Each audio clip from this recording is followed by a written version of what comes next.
big article yesterday getting a lot of play now in the Washington Post by Laura Vizella. This article coming out today, last night, in the Post from Laura about the Gillespie campaign. And a lot of people have said it's fake news. The title is Gillespie Campaign Seen as Snubbing Trump Operative Causing an Uproar.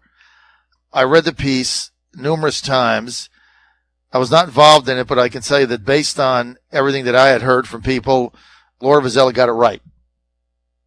And the big flack is over whether or not Jack Morgan still works for the Gillespie campaign. Laura Vizella alleging in her piece that Jack Morgan had quit the Gillespie campaign over the flap of what went down in Southwest Virginia on the disastrous Mike Pence event, where according to almost everybody that contacted me, and I had multiple people reach out to me from the Trump campaign in Southwest Virginia, outraged with the way they were treated by the Gillespie people in a number of ways. And Jack Morgan snubbed, didn't get to speak, didn't get to introduce Jill Vogel, even though many people had told me in a meeting that Jill asked for that. I mean, this is all true. There's nothing fake here. Everything that Vizella put in there is true, based on what I've heard, unsolicited from numbers of people. So before we go call something fake news, let's stop the nonsense. Vizella did her job, and she is a great reporter and did a fabulous piece here. She told you what's going on. I mean, you don't like the truth, I'm sorry. There's nothing we can do about it. Can't make stuff up or not make stuff up. Now, what's at issue is Jack Morgan working for the campaign of Ed Gillespie still, or is he not? Right? That seems to be at odds here. Now, I contacted Jack myself for 2 days, phone and text, trying to get a straight answer. I didn't get a response. All I got from Jack was, and I told him it was off the record. Now it's on because obviously he didn't respond. But all I said is, are you still with the campaign or not? Just give me an answer. Just straight up, right? We're in the business of news. And he said, I fully support the Republican ticket. Well, that's not an answer, right? That is a smokescreen. That's not an answer. The answer is, yes, I am, or no, I'm not. Had Jack Morgan simply said, yes, I am still working for the Gillespie campaign. I am getting paid. In fact, on Friday, I'll be here in wherever I'm going, Radford, Richmond, or Virginia Beach. That would have been the end of it. But instead, Jack said, I fully support the Republican ticket.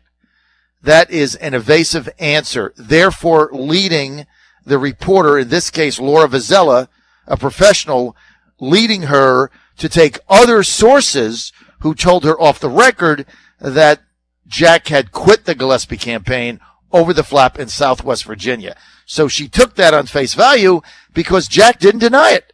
All you have to do is say, I'm still there. Now, let me get the other side. Jack put a Facebook piece out today. Jack Morgan, the top guy that I had for the Trump campaign when I was vice chairman, co-chairman, and chairman in Virginia. Jack, an absolute beast for us in South Virginia. The guy's a machine, and I love him to death.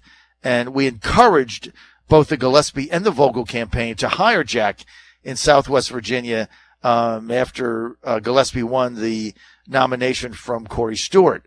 Jack says, hashtag on his Facebook page, hashtag fake news. Jack says, hashtag fake news. I was away from my phone several hours today training. It's what I do when I'm not politicking, and found out there was a story about me in the Washington Post. I had already told them I continue to work to ensure the entire Republican ticket wins on November 7th. Right. That's what you said. But the question that was asked was, are you still employed by the Gillespie campaign? Because rumors and sources had said to various people in the news, like myself and Miss Vizella, that you quit. I mean, we can't make this stuff up, right? If a bunch of people call us up and say, hey, I heard Jack quit, get under it, we're in the business of news. So you go investigate it. And the answer we got back from Jack was, I continue to work to ensure the entire Republican ticket wins on November 7th. That is an evasive answer. I'm sorry, Jack. That's what started this. Now he goes on to say, I work for Gillespie still, okay, and can't let anything stop us from electing Gillespie, Vogel, and Adams. There are lots of reasons, but a few are gun rights, monuments, history, MS-13, jobs, taxes, and most important to me, President Trump. Ralph Northam called my president horrible names, and the Democratic ticket is imploding. Ed has repeatedly said he will work with our president to improve the lives of all Virginians, and our ticket is getting stronger every day. That's why I continue to work for Ed and Jill, and why we all have to do everything possible to get Ed, Jill, and John elected. Okay, that's a statement on Facebook. Great statement, but it's a day late. It's 2 days late. Had he said this on Monday, when we were told him we were getting people telling us he had quit, if he made the same statement, then Vazella's story would have been different. But Vazella went with the facts that she had, and simply saying, I continue to work to ensure the entire Republican ticket wins on November 7th, is an answer you as a reporter can easily misconstrue. Let me read it again, what he said Monday. I continue to work to ensure the entire Republican ticket wins on November 7th. He didn't say I'm still working for Gillespie, which he says now in his Facebook post at 10:30 p.m. last night on Wednesday. This story was breaking on Monday, and I personally contacted him numerous times, email, text, and phone, 3 times, 3 texts, 3 emails, 3 phones, and said, Jack, tell us what's going on. Off the record, if you said, hey, I'm still paid and working for the Gillespie campaign, I would have said that right on the air, and that would have been the end of it. But you didn't. You didn't respond, and then you say an ambiguous statement like, I continue to work to ensure the entire Republican ticket wins on November 7th. That's not the way the media works. So to blame Vazella for this is unfair, and it's malpractice. Laura Vazella did her job. And what you want all people in media to do, myself included, is to tell you the truth. And she told you the truth. And so to blame her now and calling it fake news after the fact is egregious. And you want to talk about fake news, the Trump conversation with the widow of one of our fallen soldiers, that's fake news, because that's ridiculous. This here, Vazella did her job, and she did the right thing, and it was a very accurate piece based on everything I've heard. So I'm going to defend her because I defend the truth. Sometimes it hurts. Sometimes we don't like it, but it is what it is. You know, we can't make things up. You can't make things up. And whatever went down in Abington, I don't think it was particularly helpful. And so what the Gillespie campaign has to do is they got to learn from this. They got to learn from this. And you can go there and say, yeah, it's a nothing burger. Well, it was a something burger to the people that felt they were not treated properly by the Gillespie team during that event in Southwest Virginia with Mike Pence. And if you don't love up your volunteers, your Trump volunteers, how are you going to get them to help you get out the vote? I don't know how you're going to do it. Now, we can go on the other side and talk about the ridiculous flyer situation with the Ralph Northam campaign, where one flyer, Fairfax, is on the flyer, then the other flyer, he's not on it, depending on where they're handing it out and who's paying for it. And that looks like racism to me, and that thing is a disaster, and we can certainly talk about that. But if Ed Gillespie is going to win this race, and he can, it's tied, and I'm predicting he will, best thing he could do is get Donald Trump into Virginia, period. Whatever's gone on doesn't matter now. You got 3 weeks. You got to win an election. Who cares? You know what? I have this saying at home sometimes, or I actually have it with my basketball team, right? We're arguing about something at the half or the quarter break, or I call timeout. Somebody's fighting. I got my shooting guard fighting with me on a screen I'm trying to say. And I'm like, look, here's what we're going to do.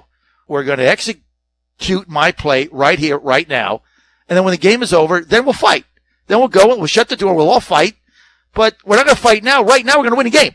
Let's go win a game now, and then we'll fight later. We can fight all day. But right now, we're going to win a game.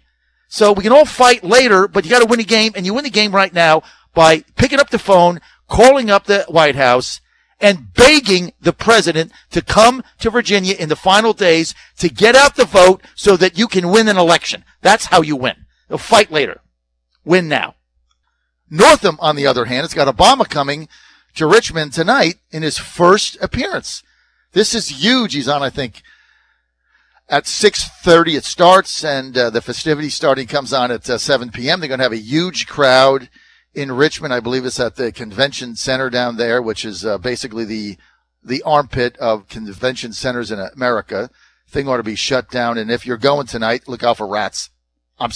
Think I'm kidding. And by all means, don't go into the bathroom. Pee before you get there.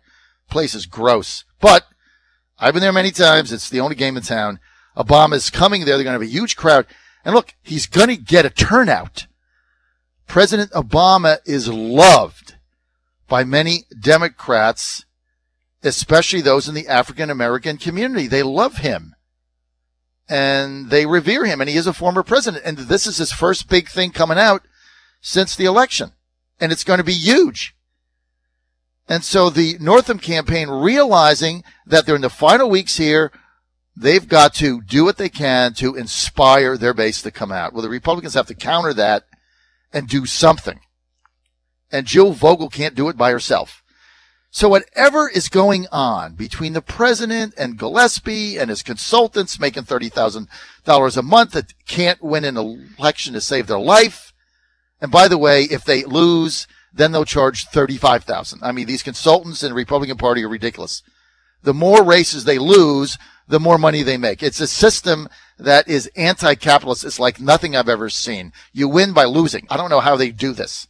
Any other business, you'd be fired and out of a job. You'd be at McDonald's or something. But in the consultant business for the Karl Rove political consultants that take your money, they lose, and then they get more money from the next guy that loses. It's unbelievable. Maybe it's a business I ought to be in, right? Right. That should be the business Michael and I should be in. The consulting, the Republican consulting business. Lose races, make more money. But they got to get all that past them, and they got to get to the president, and they got to beg. They don't even have to ask. They have to plead, beg. Please, Mr. President, do the right thing. Come to Virginia. Help us win. Well, if I go there, I went through the Luther Strange thing. Well, that was different. That was a primary. And by the way, Mr. President, we told you not to go there, right? But you listen to the Republican loser consultants, losing again. We told you don't go. But this is different. You got a Republican running for governor of Virginia. If Gillespie wins this race, and he can because it's tied. If Gillespie wins this race, and I think he can win, and I'm predicting he's going to win. If he wins this race, guess what?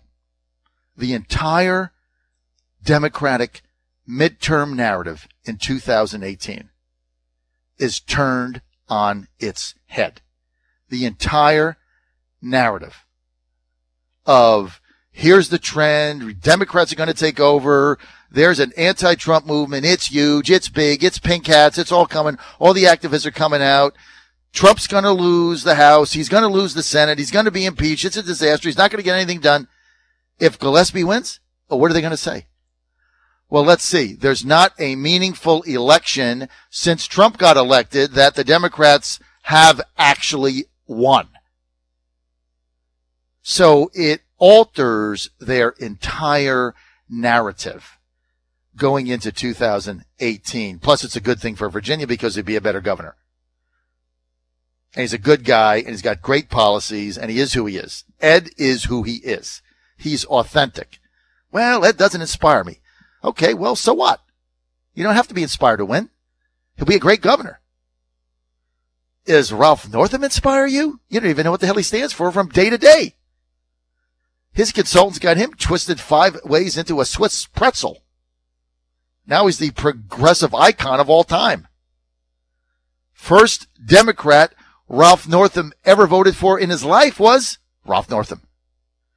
All of a sudden, he's the never Trumper progressive icon whose message is Trump sucks.